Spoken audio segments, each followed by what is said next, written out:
Good evening, everyone! Nandito tayo ngayon sa paboritong laro ng mundo, ang Who wants to be a millionaire?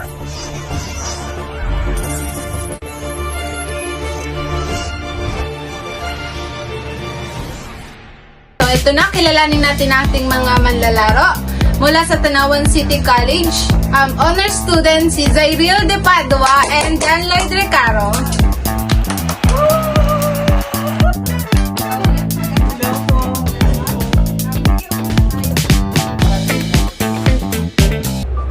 So, yun, players, nabalitaan ko, yes, lagi kayong nasali sa quiz sa school nyo. So, ano naman naging journey nyo?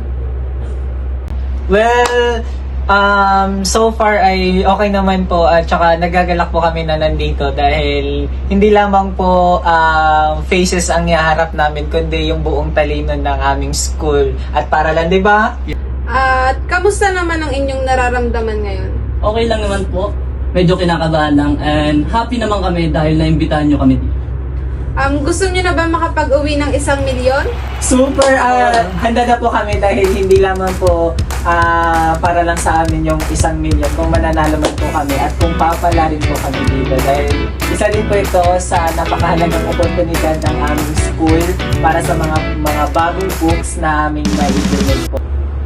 Bago tayo magsimula, sabihin ko muna yung ating mechanic. So, meron kayong 3 lifeline. Ang unang lifeline ay yung 50-50 kung ayun ay mag-aalis si computer ng 2 maling sagot, tapos pipili kayo sa natira. Ang pangalawang lifeline ay ang pick the audience. Pipili kayo ng 3 audience, kukuha kayo ng opinion nila, tapos kayo na din ang pipili kung ano ang tamang sagot doon. So, meron silang 20,000 na paghatian pag tama ang kanilang sagot. Ang pangatlong lifeline ay ang switch the question. Pag hindi, sa tingin nyo, hindi nyo kayang sagutan ng unang question, so mapapalitan siya ng next question.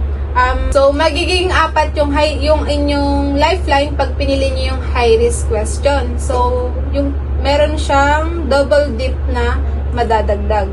Yung double dip is sa isang question, pipili kayo ng isang sagot. So, pag mali yun, pipili ulit kayo ng pangalawang sagot. So, anong pipiliin nyo? Classic o high risk? Classic.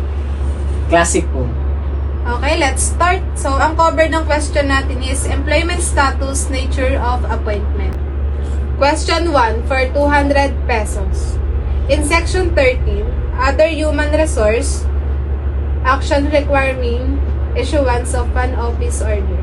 What is temporary movement of an employee from one department or agency to another which does not involve a reduction in rank, status, or salary?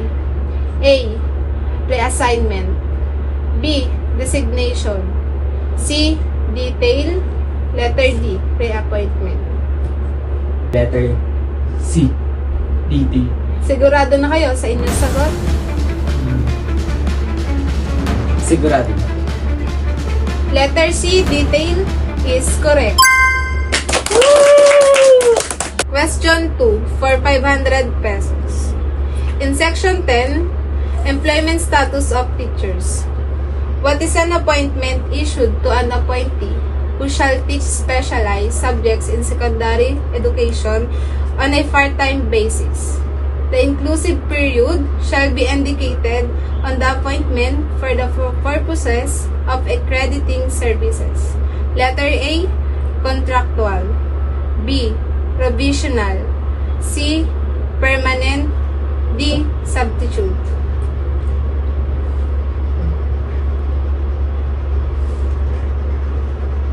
Ano ang inyong sagot?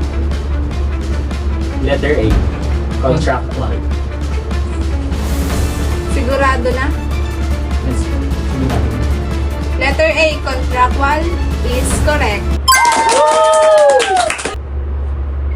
Next question, number 3. For 1,000 pesos.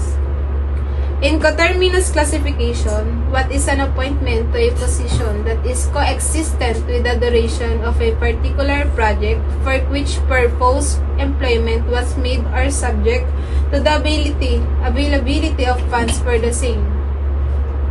The duration of the project shall be indicated on the appointment. Letter A, coterminous with the project. Letter B, coterminous with the lifespan of the agency. Letter C, coterminous with the head of office with fixed term. Letter D, coterminous with the appointing authority.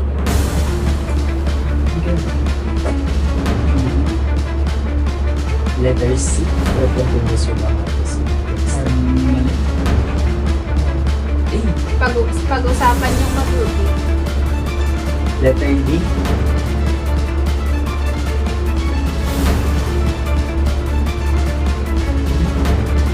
Our final answer is letter A.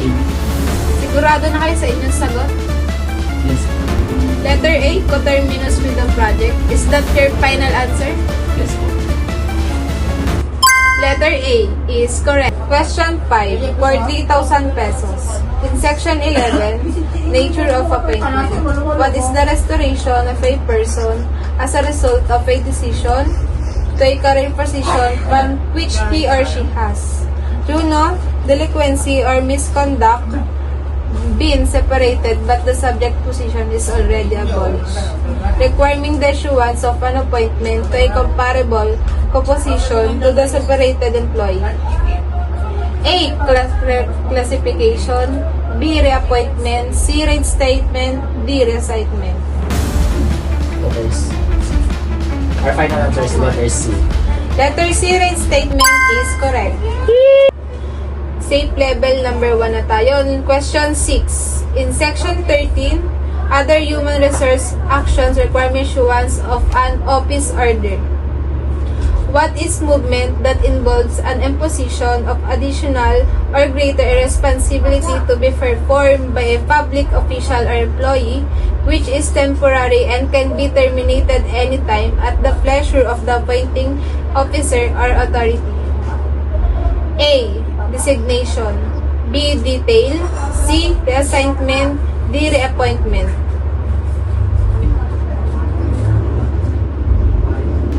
Ano yung sagot? Letter A. A. Designation. That's Yes. your final answer? Yes. Letter A. Designation is correct. Question 7 for 10,000 pesos. In section 11, nature of appointment.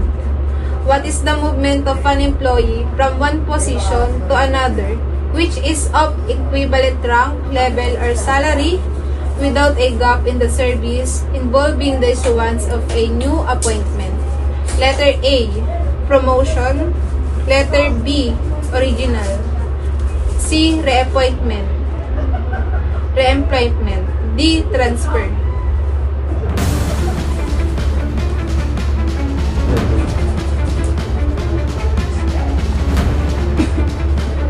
Kaya nyo pa ba?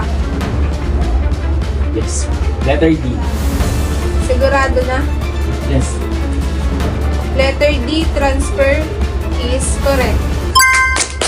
Congratulations! Question 8 na tayo. In section 13, other human resources, action requiring issuance of an office order. What is movement of an employee across the organizational structure within the same department or agency, made in the interest of exigency of public service, which does not involve a reduction in rank, status, or salary?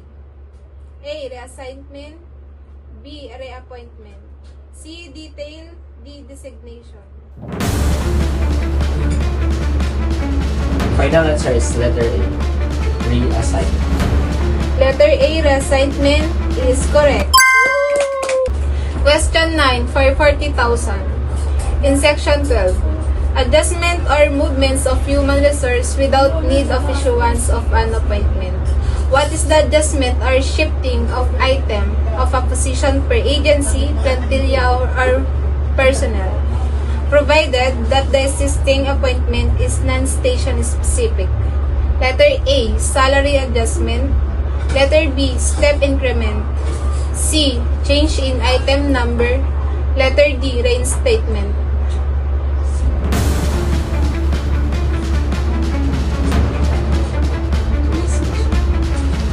40,000 pesos. Our final answer is letter C. Is that your final answer? Yes. Letter C, change in item number is correct. Question 10. For 75,000 pesos. In section 12, adjustment or movements of human resource without need of issuance of an appointment. The question is, what is the adjustment of the salary of an employee to the next lower salary grade? With the same salary step, a notice of salary adjustment shall be issued. Letter A, step increment. B, demotion of a result of a disciplinary action. C, salary adjustment. D, change in item number.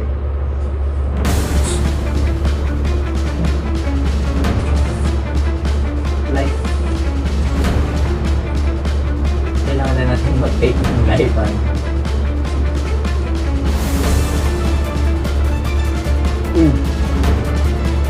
Miss Joanne, kailangan na po natin mag-take ng life. Okay, sige. Mukhang hindi nyo na kinaya ang katanungan. Ano sa tatlo ang gagamitin ko? 50-50? Doon po muna kami sa 50-50. So, kailangan natin mag-alis ng dalawang maling sagot. Ang aalisin natin ay A at B. Ang natira ay B at C. Ano ang inyong napiling sagot? Sa palagay po namin, Miss Joanne, since salary step, kaya meron siyang notice of salary adjustment that be issued. Kaya po, ang napili po naming sagot ay letter B. Demotion as a result of disciplinary action. Is that your final answer? Yes. That is For our final answer. 75,000 pesos. Yes, it is. Letter B, demotion is correct. For 150,000. In section 11, nature of appointment. What is the advancement of a career employee from one position to another with an increase in duties and responsibilities as authorized by law, and usually accompanied by an increase in salary? A, reemployment. B, permanent. C, temporary. D, reappointment. Letter B. Is that your final answer? Yes. Letter B, permanent, is correct. For question 12, for 300,000 pesos. 100! In section 11, nature of appointment. What is the initial entry into the career or non-career service? A, original. B, promotion. C, demotion. D, transfer. For 300,000 pesos. Our answer is letter A. Letter A, original, is correct! Question 13, 500,000 pesos. In section 12, adjustment or movements of human resource without need of issuance of an appointment.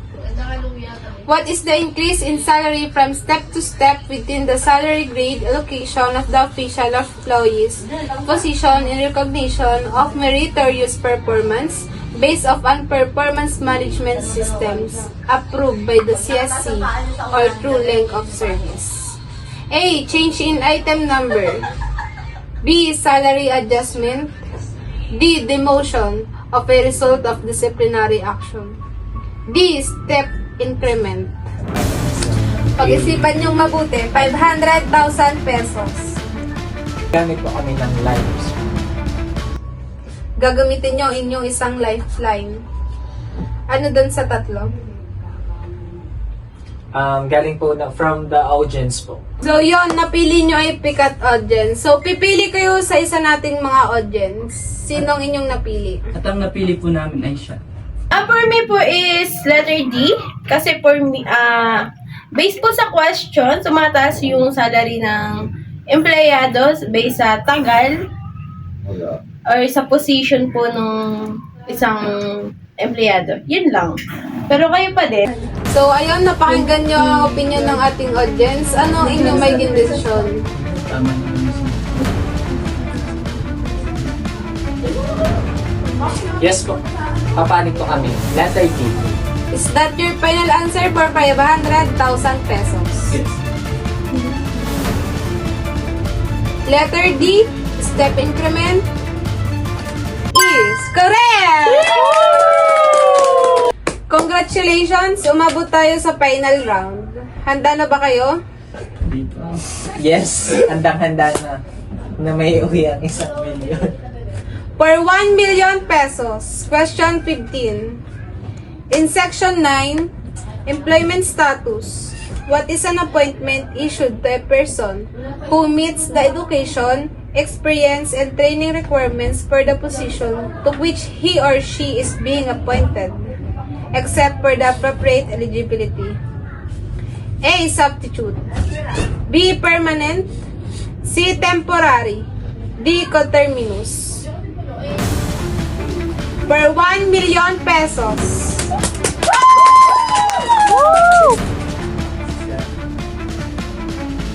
Letter A! Our final answer is letter C. B! B! C. Letter C. A! C. C. C. B! Sigurado na kayo sa inyong sagot? Yes. Mauwi ba nila ang 1 milyong piso? Malalaman natin yan sa pagbabalik ng Who Wants to be a Billionaire?